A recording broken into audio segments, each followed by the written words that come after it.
Welcome to the NLP View with your host, Donna Blinston. Each week, Donna will explore how the techniques of NLP can help improve your personal and professional life. And now, here's your host, Donna Blinston. Hello and welcome everyone to the NLP View. My name is Donna Blinston. Today's guest is Hickmott, author of the best-selling book, Bridges to Success, How to Transform Learning Disabilities. Neuro-linguistic programming, NLP, is a way of understanding how we use language to program our brains. NLP helps us to understand how we process the information that comes into our brains and how we create simplified versions of our experience in our minds. NLP is often referred to as a study of subjective experience, looking at how individuals put their experience together and how effective they are in achieving the results they want. NLP offers exciting opportunities for students who have been diagnosed with learning disabilities. In Bridges to Success, Olive has written the book and offers multiple gifts to help challenged individuals to gain a completely new perspective on their current experience of their learning difficulties, empowering them to achieve what they thought was impossible. The focus of Bridges to Success is to help children, family members and educators to look past their sometimes debilitating symptoms to their exceptional talents. So I'd like to welcome to the show Olive Hickmott. Hello, Olive. Hello, Donna.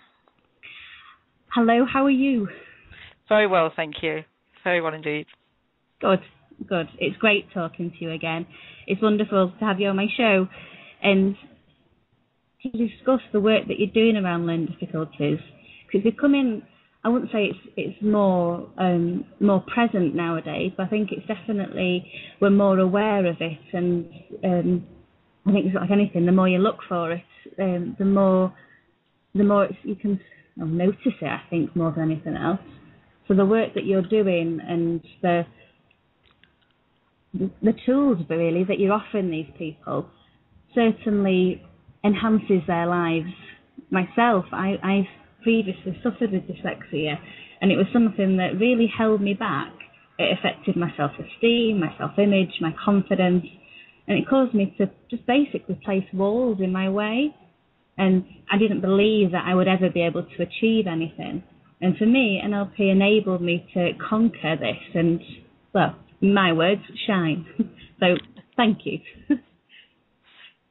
Olive, before we start, could you introduce yourself to our audience, about yourself and your background? Yes, certainly. I'm Donna. I'm a health coach, and I probably would have been diagnosed with dyslexia and ADHD had I been younger, but I was too old to get a diagnosis of dyslexia, so I managed to get away with that one. In my NLP training, I met the NLP spelling strategy that some people may be familiar with, and since then I've extended it into dyslexia and simplified it as well. And I further developed skills for dyscalculia, dysgraphia, ADHD, Asperger's, and autism. And basically, I mean, it's all. I think it's following on from what you were saying. It's all about helping people understand their own experience and learn some new skills that they were missing. And those were the skills that I was missing when I was younger. And I didn't find out about this until 8 years ago.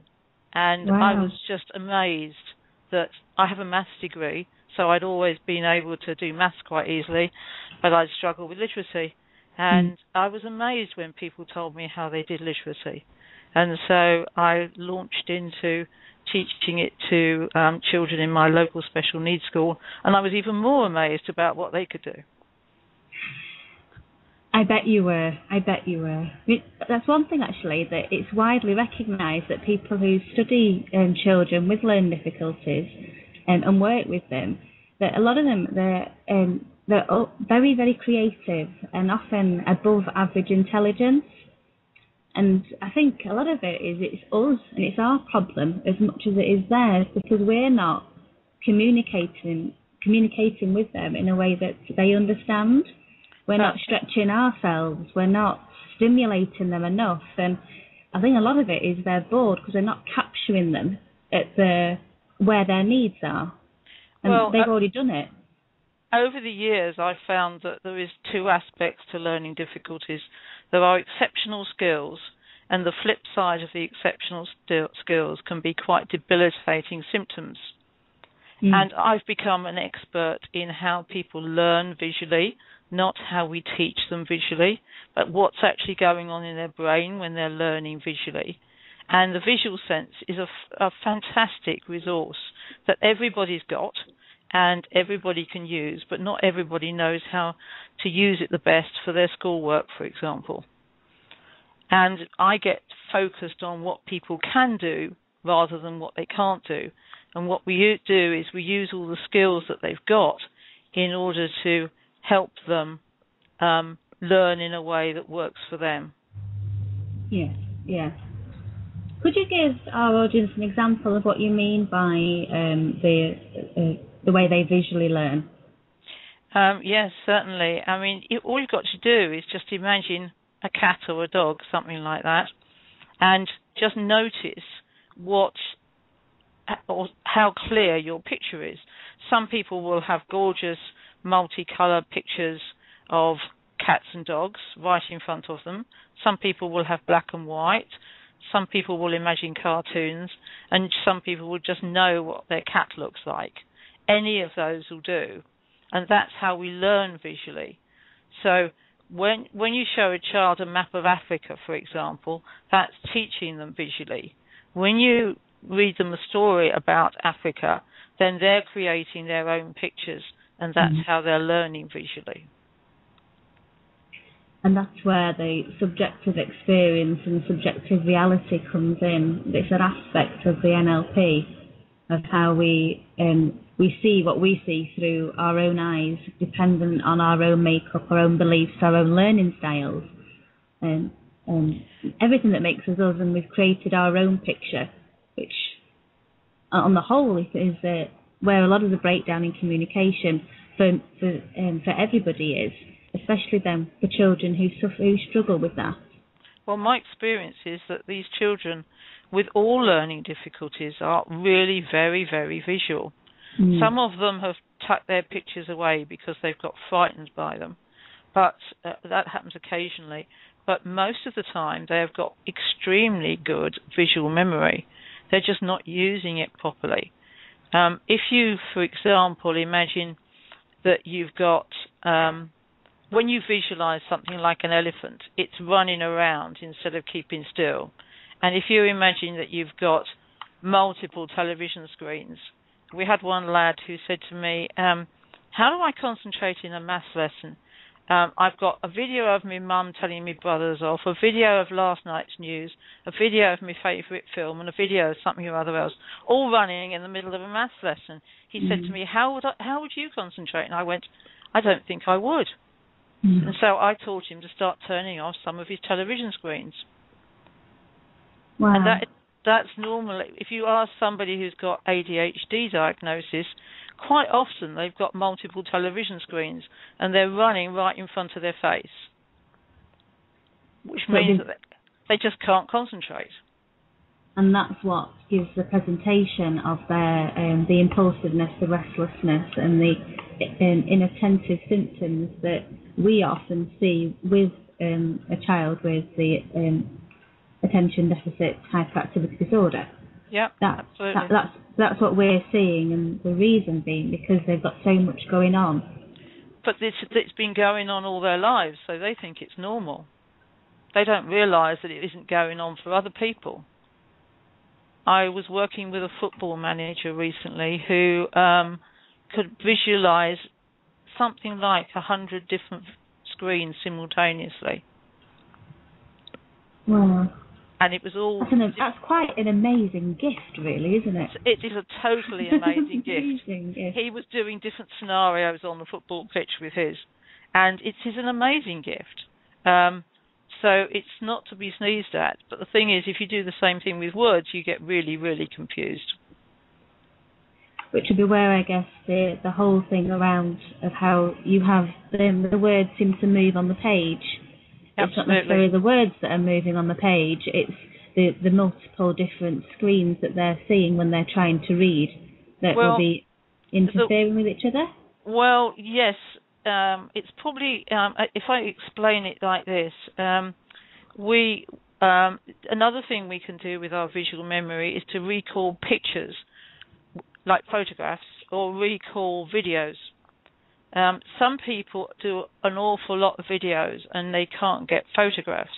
Now, if you've got lots of activity going on in your visual recall and they're all running videos, then it gets very confusing and you become pretty stressed and very, what I call ungrounded. So you become quite wobbly, and that's another very common trait of learning difficulties, that the children with learning difficulties tend to be quite wobbly. A lot of them tend to avoid sports. And there is all sorts of symptoms that go with being ungrounded. Now, we can all do being ungrounded really, really easily. For example, when anybody, they don't have to have learning difficulties, has got 101 things going on in their head, they will feel that they're all in their head or just above their head. Do you know what I mean by that, Donna? Yes. Right, okay. So that's when you get really ungrounded. Now, what you can do is, when that happens with a person without learning difficulties, they'll probably go and sit down, have a cup of coffee or something, and relax for a few minutes and calm down. Somebody with learning difficulties may be stuck in that situation all day long. Yeah. And when you get grounded, and anybody can try this who's listening on the radio, you just imagine those things in your head, and you imagine you've got tree roots connected to your feet, and you just pass all that chaos down into the tree roots underneath your feet. And then you calm down. So what we do is we teach people to get grounded. And there's various different ways that I probably haven't got time to go into now, but there is a lot of different ways of how you get grounded. And some of them are as easy as imagining tree roots. And the thing is, that will stabilize your visual memory. So then, if you get stuck in videos, like elephants are all running around, you get grounded and you'll be able to hold the pictures still, which dramatically reduces the chaos. Stops you being so wobbly, stops you being so confused, and there is other bodily functions that are really important about grounding. One of them is that when you're out of your body, like you're ungrounded and you've got all this chaos going on, you can get that your autonomic nervous system doesn't work very well, and your immune system doesn't work very well. So you can have things like allergies, which are related to the fact you're ungrounded. And your autonomic nervous system is really important for the people who have autism, because one of the functions of your autonomic nervous system is to tell you when to drink, when to eat, and when to go to the bathroom. And if you're not fully in your body, you will not get messages from your autonomic nervous system. Not at all. No. So all those things about going to the bathroom, etc., you have to teach by rote that every hour or something like that somebody needs to go to the bathroom, because you're not getting those messages. Once you can get somebody back in their body, they stand a chance of getting those messages. They do, and it certainly works. That is one of the things that, through trainers training, as you'll have experienced yourself, where you learn how to give presentations, for example.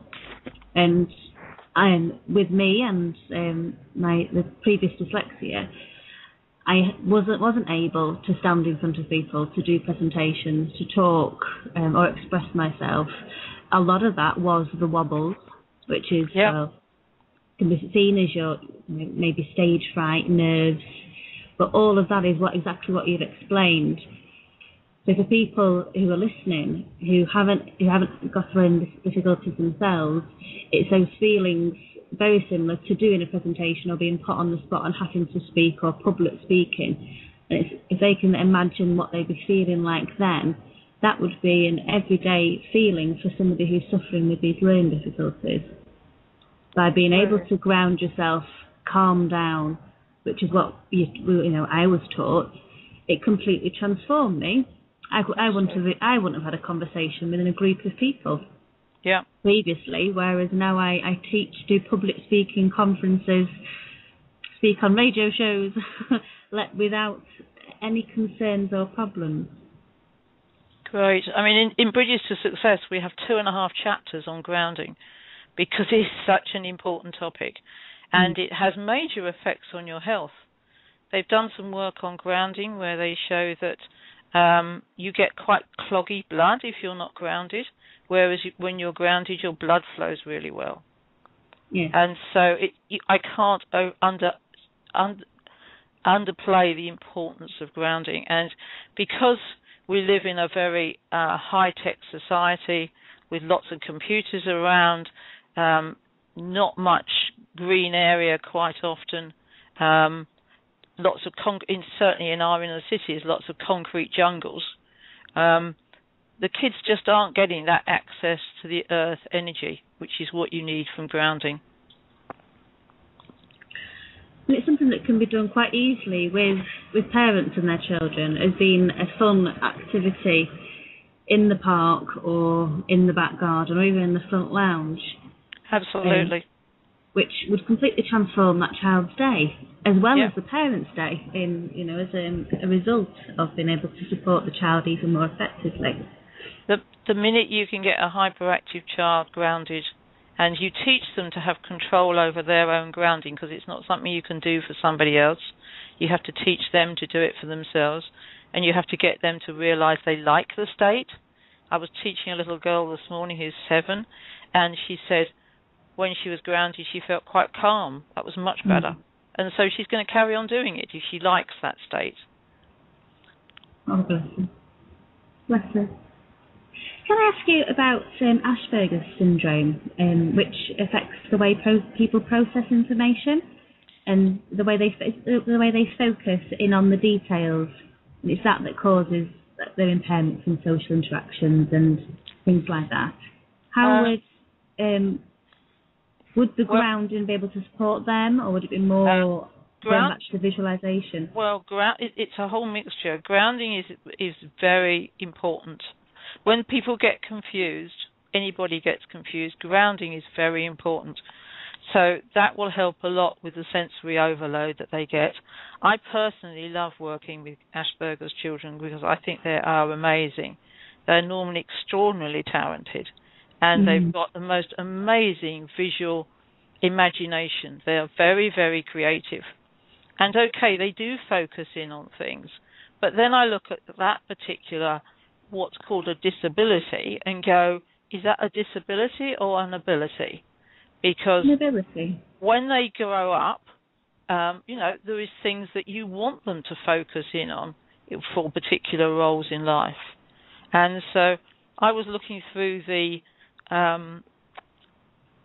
survey about autism and Asperger's the other day, and all of the things that they were asking questions about, you could look and go, well, is that an ability or is that a disability? It's just the context in which they present that's the problem. If you're a child who's only going to be focused on one thing in school and the teacher wants you to do a number of things, it's a problem.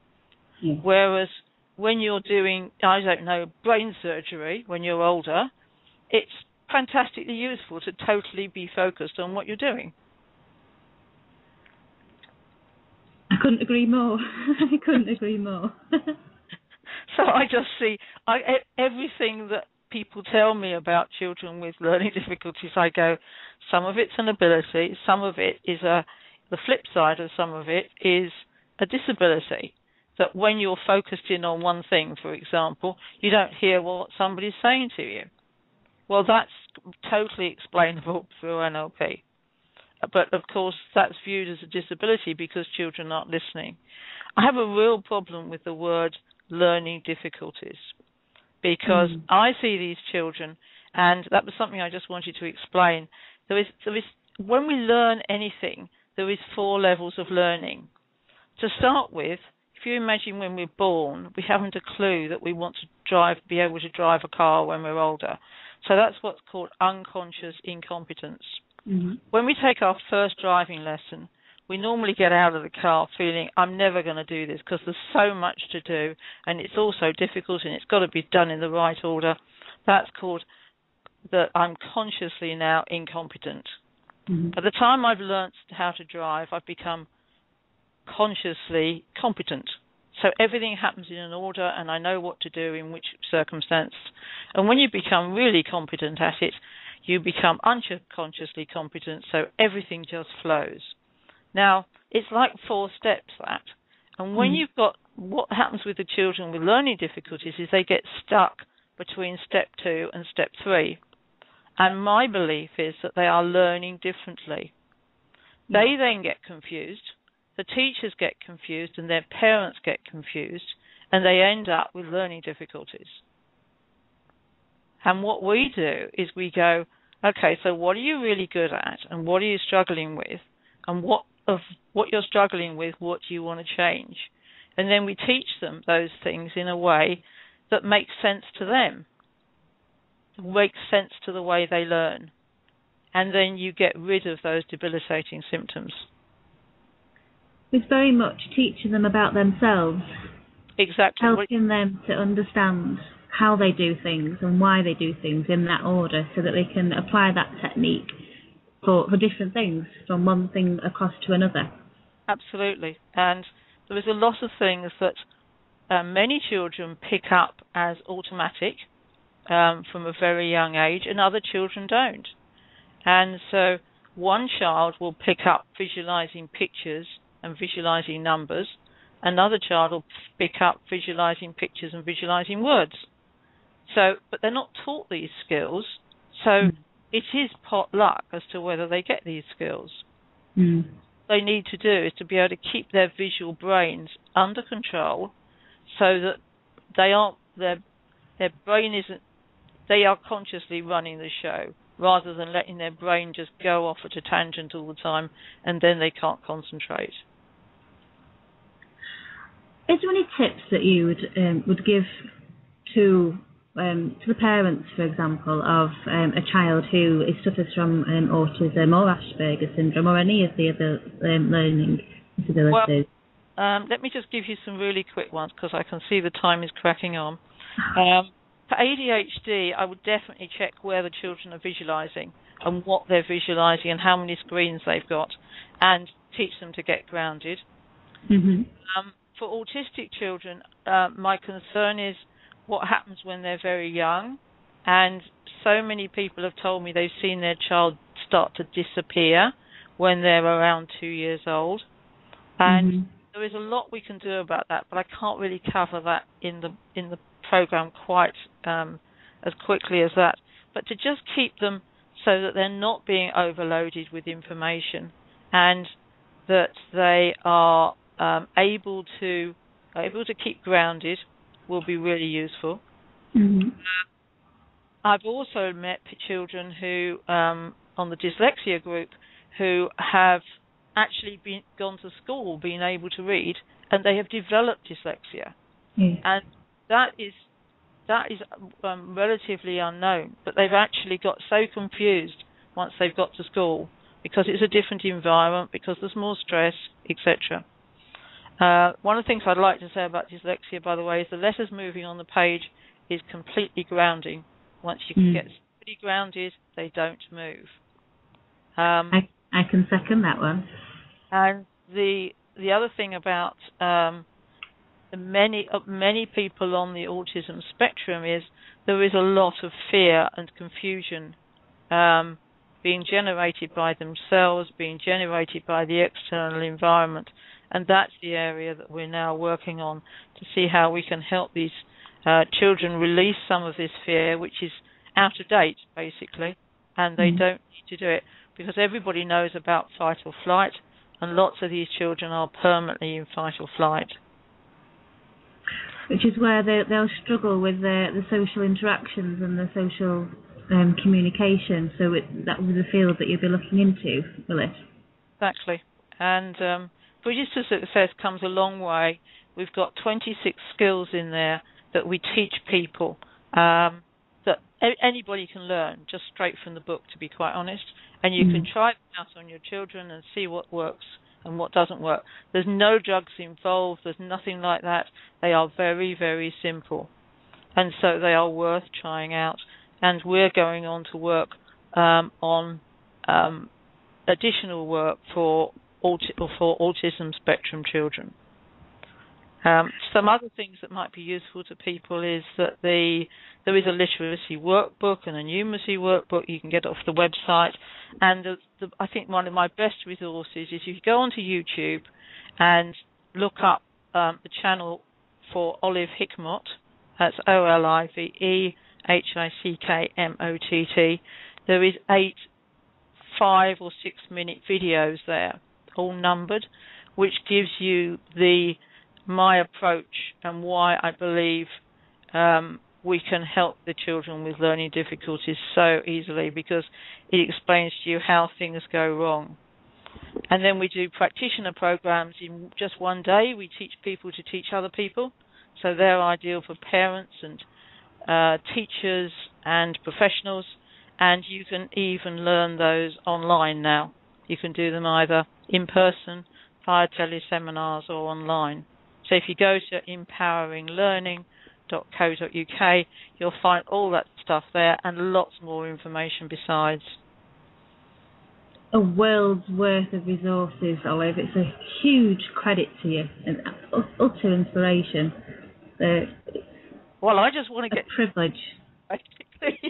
That I want to get people to see things slightly differently. One of my major concerns is the word learning difficulties, because the minute somebody, like if I say to you, Donna, you've got a learning difficulty, then what happens next? It's your problem. Yeah, it is, and I become that learning difficulty. I'm at the effect of the label, rather than being me who I was before I got the label. Absolutely, and the thing that I believe is that it takes away from the teacher. It disempowers the teacher, because the teacher doesn't go then into the mode of thinking, well, what can I do in order to teach this child, because they clearly can't do it. Whereas I actually believe the opposite is true. I believe that we have to be much more creative in the way we're teaching our children, because these are very creative children we're dealing with here. And extraordinarily. Taught creatively.